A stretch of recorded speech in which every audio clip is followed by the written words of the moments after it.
In this video, I'm going to give you 3 ideas for fantastic hot chocolates. Okay, first up, we're going to take a glass, and in the bottom we add some chocolate syrup and then use a milk frother to create beautiful, elegant lines. Then we're going to take 300 milliliters of milk and add about 30 grams of dark chocolate and cook it. Don't burn your marshmallows. Once it's hot and mixed, pour it into your glass, add a little bit of whipped cream, and take some dark chocolate and just grate it with a microplane on top of your cream. Now just add your marshmallow on top, and there we go. We are in Wonderland. Now there's 2 more hot chocolates left. Next up, take a glass, add again the chocolate syrup on the bottom and use your milk frother to create these lines. Then take some Oreos. We're going to crush it with a muddler. Then we add them to the glass.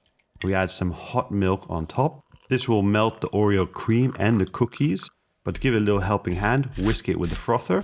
Now in another glass, 2 scoops of coffee, 1 of sugar and a dash of water, and then froth it up until it becomes extremely nice and thick like this.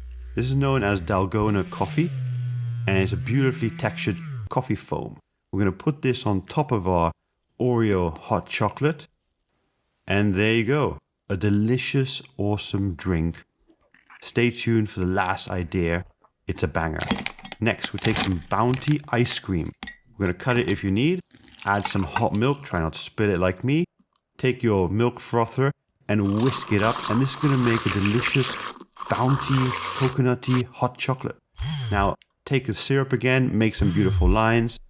Once you're finished with your artwork, add 1 scoop of coffee, 1 of sugar, a dash of water, and then mix it up again like a Dalgona coffee.